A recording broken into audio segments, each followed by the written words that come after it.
Sumpah, hasil eksperimen ini sangat mengerikan.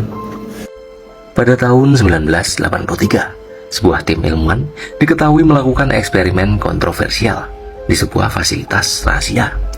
Eksperimen itu adalah buntut dari sebuah teori yang mereka kemukakan. Teori tersebut adalah kita dapat merasakan keberadaan Tuhan apabila kita tidak memiliki akses kelima indera kita. Mereka percaya bahwa rangsangan yang secara konstan diterima oleh telinga, mata, hidung, lidah, dan kulit membuat manusia tidak mampu merasakan kehadiran sosok spiritual di atas sana. Itulah kenapa dalam sebuah operasi, para ilmuwan itu akan melakukan penghilangan kelima indera secara bertahap oleh subjek yang sudah dipersiapkan. Subjek mereka adalah seorang pria tua. Dia mengakui tidak punya apa-apa lagi dan merupakan seorang sukarelawan. Setelah menyetujui seluruh persyaratan itu, dia pun langsung dibawa ke meja operasi. Dalam operasi bedah yang dilakukan, para ilmuwan melakukan operasi kompleks di mana setiap koneksi saraf sensori ke otak akan diputus. Meskipun subjek masih memiliki fungsi otot penuh, saat operasi berakhir, ia tidak dapat melihat, mendengar, mengecap, mencium, dan meraba.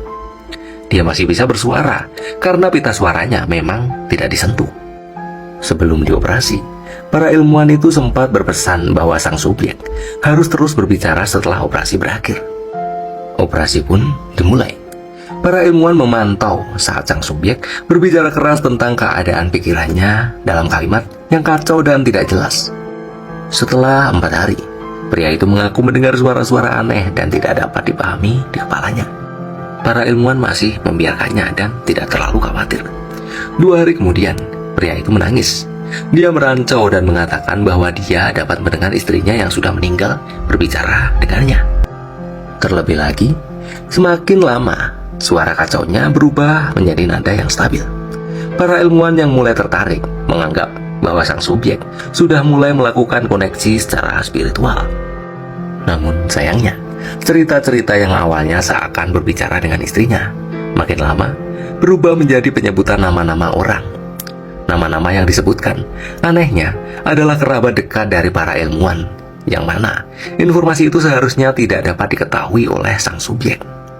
Kemudian, sang subjek mulai membeberkan detail-detail aneh tentang keluarga para ilmuwan yang sudah mati.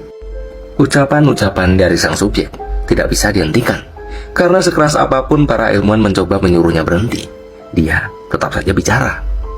Setelah seminggu merancau dan mengaku mengobrol dengan orang-orang yang sudah meninggal, sang subjek nampak mulai tertekan. Dia mengatakan bahwa otaknya seakan dibombardir oleh ratusan suara yang menolak untuk meninggalkannya sendirian. Dia terlihat sering mencakar dan menarik kulitnya sendiri, mencoba untuk mencari sensasi rasa sakit. Namun, tentu saja gagal. Para ilmuwan harus beberapa kali memberi dosis obat penenang tatkala dia bertingkah dan berteriak-teriak. Taktik ini berhasil selama 3 hari, sampai subjek mulai mengalami mimpi buruk yang parah. Subjek berulang kali mengatakan bahwa dia bisa melihat dan mendengar orang-orang yang sudah mati dalam mimpinya. Hanya sehari kemudian, subjek mulai berteriak dan mencakar matanya yang tidak berfungsi, berharap bisa merasakan sesuatu secara fisik. Di suatu kejadian, subjek yang histeris mulai merancau dan berbicara tentang neraka dan kiamat. Diikuti setelahnya adalah teriakan, tidak ada surga, tidak ada pengampunan, selama 5 jam berturut-turut.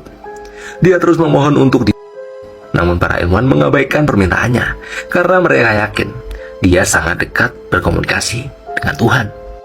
1 hari setelahnya, subjek tidak mampu lagi berbicara dengan logis.